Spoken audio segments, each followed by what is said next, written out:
சற்றுமுன் வெளியானது சிஎன்எக்ஸ் நிறுவனத்தின் எக்ஸிட் போல் முடிவுகள். தமிழகத்தில் அடுத்து ஆட்சியை பிடிக்கப் போவது யார்? யார் யாருக்கு எத்தனை தொகுதிகளில் வெற்றி? விஜய் வாங்கப் போகும் வாக்கு சதவீதம் என்ன? விஜய் எத்தனை தொகுதிகளில் வெற்றி பெறப் போகிறார்? முழுமையாக வெளியான எக்ஸிட் போல் கருத்து கணிப்பு முடிவுகள். சற்றுமுன் உச்சக்கட்ட பரபரப்பு. அதாவது தமிழக அரசியலில் வாக்குப்பதிவுகள் முடிவடைந்து மே 4ஆம் தேதி வரையிலும் தமிழக மக்கள் என்ன ரிசல்ட் வரப்போகிறது என்பதை எதிர்பார்த்து காத்து கொண்டிருக்கின்றனர். அதே சமயம் மே 4ஆம் தேதி வெளியாக போகும் ரிசல்ட் ஒரு புறம் இருந்தாலும் எக்ஸிட் போல் என சொல்லப்படும் வாக்குப்பதிவுக்கு பிந்தைய கருத்து கணிப்பு முடிவுகள் ஓரளவுக்கு மே 4ஆம் தேதிக்கான ரிசல்ட்டை சொல்லிவிடும் என்றுதான் எதிர்பார்க்கப்படுகிறது. ஏனென்றால் எக்ஸிட் போல் என்பது வாக்குப்பதிவுக்கு பிந்தைய கருத்து கணிப்பாக இருப்பதால் வாக்களித்த நபர்கள்தான் தாங்கள் யாருக்கு வாக்களித்தோம் என்பதை அடிப்படையாக வைத்துதான் கூறப்போகிறார்கள். அதன் அடிப்படையில்தான் இந்த எக்ஸிட் போல் வாக்கெடுப்பு நடைபெறும். ஆகவே எக்ஸிட் போல் முடிவுகள் என்பது கிட்டத்தட்ட உண்மையான முடிவுகளை ஒட்டியே இருக்கும். கடந்த தேர்தல்களில் கூட எக்ஸிட் போல் முடிவுகள் கிட்டத்தட்ட சரியாக இருந்தது.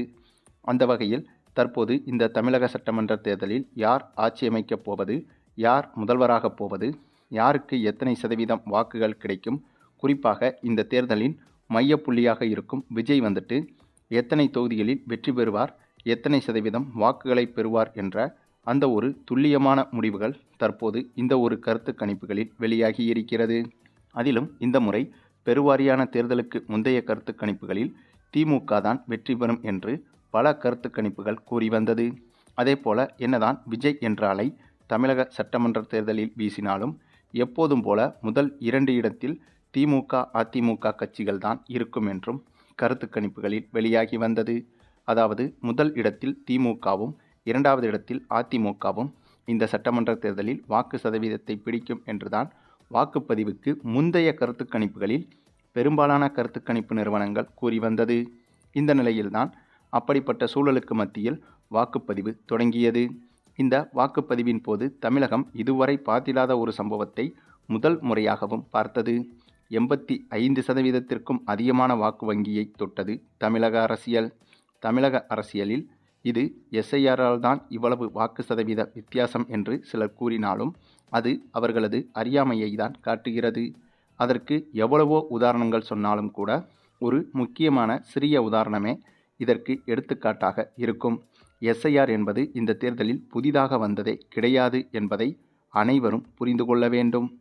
எஸ்ஐஆர் என்பது ஒவ்வொரு தேர்தலிலும் அமல்படுத்தி கொண்டேதான் வருகிறது. இந்த தேர்தலில் எஸ்ஐஆர் என்பது குறைந்த நாட்களில் அமல்படுத்தப்பட்டதால் அதற்கு எதிர்ப்பு தெரிவித்துதான் தமிழகத்தில் பல கட்சிகள் போராடியதே தவிர எஸ்ஐஆருக்கு எப்போதும் எந்த கட்சிகளும் எதிர்ப்பை தெரிவிக்காது. எஸ்ஐஆர் என்பது ஒவ்வொரு தேர்தலின் போது வழக்கமாக கடைபிடிக்கப்படும் ஒரு முறையாகும். அதாவது கடந்த தேர்தல்களில் வாக்களித்தவர்களில் நிறைய பேர் இறந்து போயிருக்கலாம், அல்லது அவர்களது ஊரை மாற்றி வேறு ஊருக்கு சென்றிருக்கலாம், வெளிநாட்டுக்கு சென்றிருக்கலாம், அல்லது வேறு ஏதேனும் ஒரு சில வகையில் அவர்கள் வாக்களிக்க முடியாத சூழ்நிலைக்கு தள்ளப்பட்டிருக்கலாம். அதுபோன்ற வாக்காளர்களை கண்டுபிடித்து அவர்களை நீக்குவதுதான் எஸ்ஐஆரின் கடமையாகும். ஆகவே ஒவ்வொரு தேர்தலிலும் இந்த எஸ்ஐஆர் அமல்படுத்தி கொண்டேதான் வருகிறது.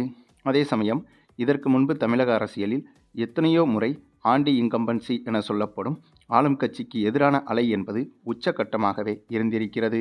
அப்படிப்பட்ட தேர்தல்களிலும் கூட எஸ்ஐஆர் அமல்படுத்தப்பட்டிருக்கிறது. ஆனால் அப்போது கூட இந்தளவுக்கு வாக்கு சதவீதம் தமிழக அரசியலில் பதிவானதில்லை என்பதும் குறிப்பிடத்தக்கது. அதிலும் குறிப்பாக கடந்த தேர்தலை விட இந்த தேர்தலில் 12% வாக்கு வித்தியாசம் என்பது அதிகரித்திருக்கிறது. இதற்கு முன்பு இந்தளவுக்கு எந்த ஒரு தேர்தலிலும் வாக்கு சதவீதம் அதிகரித்ததே கிடையாது. அதுவும் அந்தந்த தேர்தல்களில் ஆளும் கட்சி மீதான அதிருப்தியும் அதே சமயம் எஸ்ஐஆரும் இருந்திருக்கிறது. ஆகவே இந்தளவுக்கு வாக்கு சதவீதம் என்பது இதற்கு முந்தைய எந்த ஒரு தமிழக அரசியல் தேர்தல்களிலும் பதிவானதில்லை என்பதை மறுக்கவே முடியாதுங்க. அதனால்தான் இந்த தேர்தல் என்பது வாக்குப்பதிவுக்கு பிறகு திடீரென பரபரப்பாக மாறியது. ஆகவே இந்தளவுக்கு மக்கள் எழுச்சியாக வந்து வாக்களித்ததற்கு என்ன காரணம் என்று கேள்விகளும் எழுந்தது. அதற்கு பதில் சொல்லும் விதமாக தற்போது இந்த ஒரு நிறுவனம் வெளியிட்ட வாக்குப்பதிவுக்கு பிந்தைய கருத்து கணிப்பு முடிவுகளின்படி இப்போதும் திமுக தான் முன்னிலையில் இருக்கிறது. திமுகவை பொறுத்தவரையில் 115 முதல் 32 இடங்களை கைப்பற்றும் என்றும், அதிமுகவை பொறுத்தவரையில் 65 முதல் 70 இடங்களை கைப்பற்றும் என்றும் விஜயின் கட்சியை பொறுத்தவரையில் 1 முதல் 6 தொகுதிகளை கைப்பற்றும் என்றும் இத்தகைய கருத்து கணிப்புகளில் தெரிய வந்துள்ளது. அதே சமயம் இதில் திமுகவின் வாக்கு சதவீதம் 35 முதல் 40% வரையிலும் வரலாம் என்றும், அதிமுகவின் வாக்கு சதவீதம் 28 முதல் 32% வரையிலும் இருக்கலாம் என்றும், விஜயின் வாக்கு சதவீதம் 15 முதல் 21% இருக்கும் என்றும் கருத்து கணிப்புகள் சொல்லப்படுகிறது.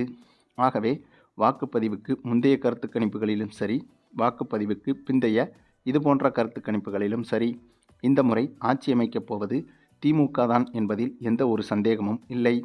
சரி, இது குறித்த உங்களுடைய கருத்துக்களையும் கமெண்டில் தெரிவிங்க. மேலும் இந்த வீடியோ பிடிச்சிருந்தா லைக் பண்ணுங்கள், மற்ற அனைவருக்கும் ஷேர் பண்ணுங்கள், மறக்காமல் நம்ம சேனலை சப்ஸ்கிரைப் பண்ணுங்கள்.